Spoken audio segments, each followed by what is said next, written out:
How do you optimize employee engagement? It's arguably the number one concern for most businesses. We want to elevate employee engagement through productivity and efficiency. Now, the answer is actually really quite simple, but something that people, for the most part, leadership overlooks because they are too caught up in the microcosm of employee efficiency and productivity rather than the human aspect, which I'm going to break down.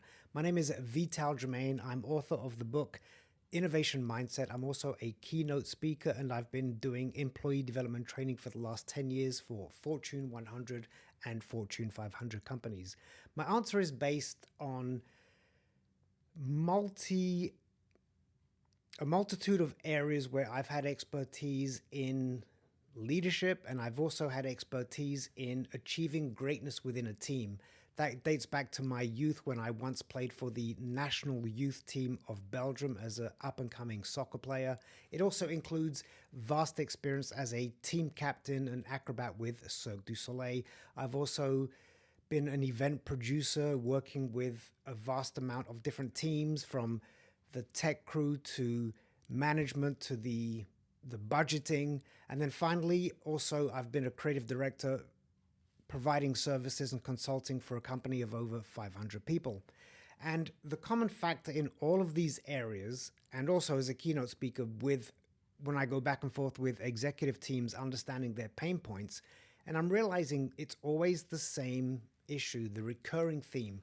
And it fundamentally comes down to this. And if I draw directly from Cirque du Soleil and the world of acting, if you view yourself as a director, not a leader, a director, and what's the objective of a director? You're working with great talent. So the first step is you want to make sure you've invested enough time and research hiring the right type of actors. Are they going to be able to deliver your script in the way that you desire? Are they qualified? So it's a combination of attitude and aptitude. Do they fit the culture? So that's step one. But now you've brought them on board, and a lot of companies do what I would consider is a very anemic onboarding process. There's the office. If you need to reach me, the door is open. They don't invest in truly setting up employees for success. But now that you've gone through all those steps, and now it's time to lights, camera, action, what do? The job of the director is, how do I get the best out of you, not just make you a robot.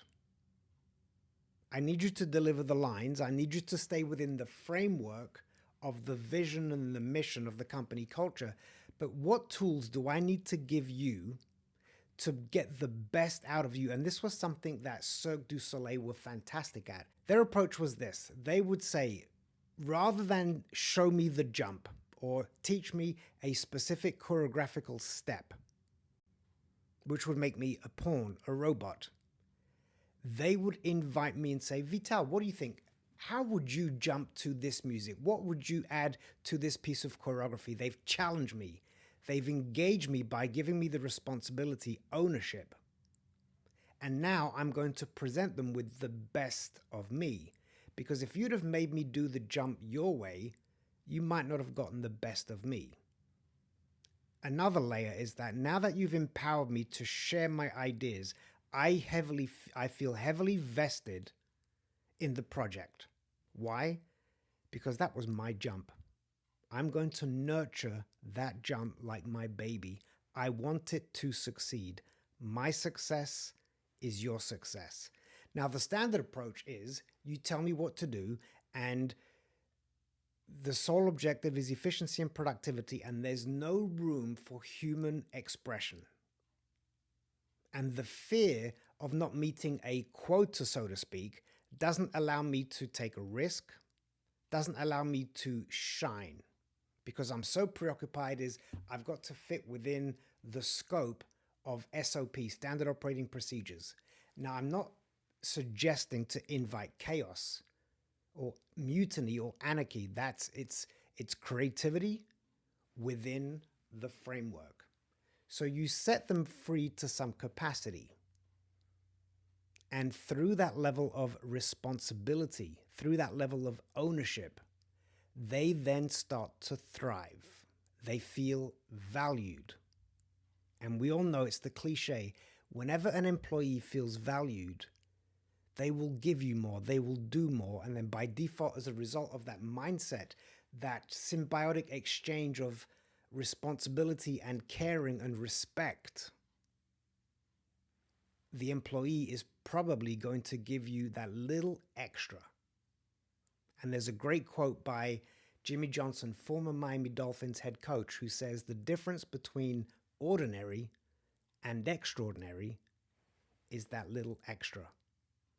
That little extra done consistently over time is what makes the difference. But as a leader, it's for you to establish an environment, a mindset, a culture where everybody feels valued, where everybody feels they are contributing to the bigger picture, the vision, the brand mission, the brand statement, the brand worth, the market share.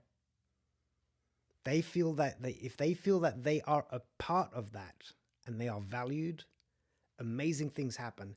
And this is basically the foundation of what a good director does. I want to get the best out of you. I want you to shine because you are going to make me look good.